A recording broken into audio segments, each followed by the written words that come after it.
Hello and welcome to the Umpire Rolls reaction to a fantastic result at Ashton Gate. 2-0, two wonderful goals, one from Lucas Jow and Michael Morrison turning into some kind of maestro midfield player, dinking the goalkeeper. Alex, that was fantastic, wasn't it? Michael Morrison's goal was probably one of the goals of the season, right? Fantastic finish, lovely run. Great turn from Zhao back to Morrison, and then the dink from him.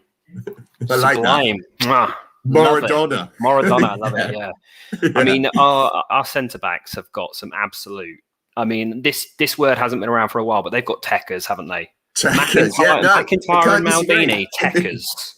Yeah, totally. And T-Mac having another stormer. Bristol City were awful. Let's not be around the bush here. They were really terrible. But get your reactions into that game because we'd love to know what you think about it as well. Yeah, Elise looks quality in the middle of the pitch tonight. Yeah, he did. Yeah, he set up a couple of chances there. Estevez had, I think, 2 chances off of the back of Elise passes. He had a great run in the first half, which set up a shot for Richards. Was it Richards on his right foot? Yeah. Elise looked quality again tonight, and he's really, really kind of stepping up again from what was maybe a quieter January. His last 2 or 3 games have been really, really good. Yeah, maybe we could see a change of formation at some point, but you've got to say Tommy Maldini is. Oh, I love him. I love Tommy Maldini. His left foot from corners is a real. It's a real weapon, isn't it? That's maybe 4 or 5 times now when he's had a chance from a corner with his left foot. And yeah, we've only scored. I think he's only scored 1 of them from a corner directly against. Can't remember, but I remember he scored the opener. And but it's happening every week almost that he's getting a chance from a corner, which is fantastic to see. And yeah, Tony's right. Moore could struggle to get back into the side. There's no we're keeping clean sheets on a pretty regular basis now. Is there really a need to bring him back? Do you want to disrupt that partnership at the back? McIntyre is playing very well. Morrison hasn't missed a minute this season. I don't know if you bring him back despite the fact he's club captain. I think maybe Liam Moore kind of has to just ride the bench for a bit. Yeah, I think T-Mac's playing so well. I don't think you could get him out of the team at the moment. I think it would be a really controversial decision to get him rid of us. Yeah, Bristol City did remind me of us under Clement. Definitely, Ed. I totally agree. They were awful, but we maximised it. We could have had more goals, though, couldn't we, Alex? Really? I mean, that's the only slightly disappointing thing, but yeah, I'm not really down about it, but just a little bit frustrating. Yeah, we had those chances in the second half. Estevez had 2, put 1 wide and 1 blocked. Ajaria had a brilliant chance when he kind of miscontrolled it with his head and ran under the ball. It's frustrating that we only won 2-0 because they were really poor, and how they're 13th, like their start of the season must have been incredible because there's no way they'll finish as high as 13th playing like that.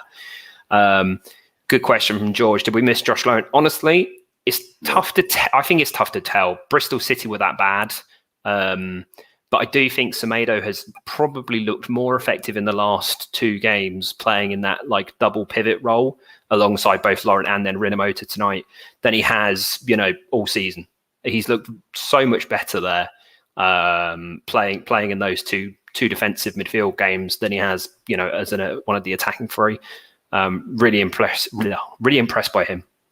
Yeah, totally. And another good point here from Matt as well, isn't it? Saying 13 clean sheets. If you keep on getting those clean sheets, you're going to move up the table because you only need 1 goal to win a game. And that's obvious, but it's been so long since we've had that consistency at the back, isn't it?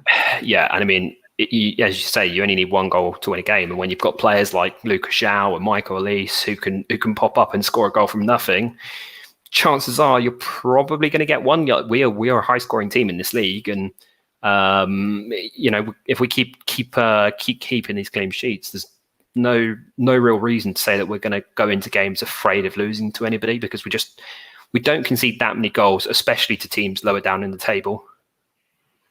Yeah, no, totally. And Dean kind of sums it up here. Yeah, so happy with that result tonight. Get up the ding. But also, you got to say we got a big game coming up on Saturday against Middlesbrough, but we've maintained that gap tonight. They've got a 2-2 draw, I think, somewhere. And also, if we can get that win against them, we're really getting ourselves back on track. We hadn't massively fallen off, but we're just a little bit kind of going in the wrong direction. And now I feel if we can get a win there, we're really kind of, we've settled the waters slightly, won't we? Yeah, it definitely keeps the gap as well. I mean, we're 8 points clear of Middlesbrough at the minute and 8 points clear of Cardiff in 7th as well. And if we beat Middlesbrough on Saturday and put the gap up to 11, it's going to be very tough for them to really close that down, given that our 2 games after that are then Wycombe and Rotherham. And you really hope that we're going to get, I mean, it's tough to not say 6 points there, right? You're expecting 6 points, even though they're 2 away games.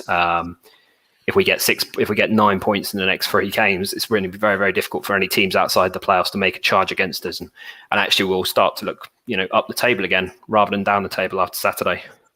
Yeah, some people have also been pointing on Luke and pointing out Lucas Giles, saying he looked a bit frustrated when he came off the pitch, and I agree there that it's fine when players come off a little bit frustrated. He wants more goals, and that's what I want from my striker. I want him to not look happy when he's come off. He's not really going to worry about it. You want him to be a bit angry, don't you?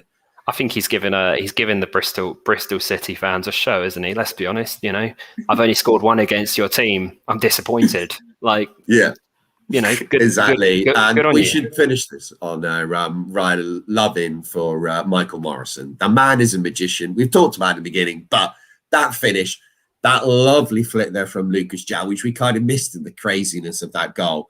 But I really think Michael Morrison, one of the best signings we've made in many years. Not just for his ability on the pitch, but his whole character and everything. But what a beautiful moment. I'm watching it right now. And the celebration with Elise and Elise's face after he scores it. Great, what have you done? Fantastic. Elise just looks like he's been transformed to another land. He does not expect that from Morrison at all. I think we saw a few comments earlier. We do have one of the best centre-back pairings in the division at the moment with Morrison and McIntyre. If we can get both of them signed up to new deals, then that would be fantastic. Yeah, definitely. And do I think that we can win the playoffs? Yes, I do think that we can win the playoffs. But I would always believe that because I'm slightly insane with the Reading FC when we get into this position. We live in hope. Sucker for punishment. Yeah, I know. I don't learn. So cheers. Thanks a lot for joining us. We're going to record the podcast in a bit, and that'll be out soon.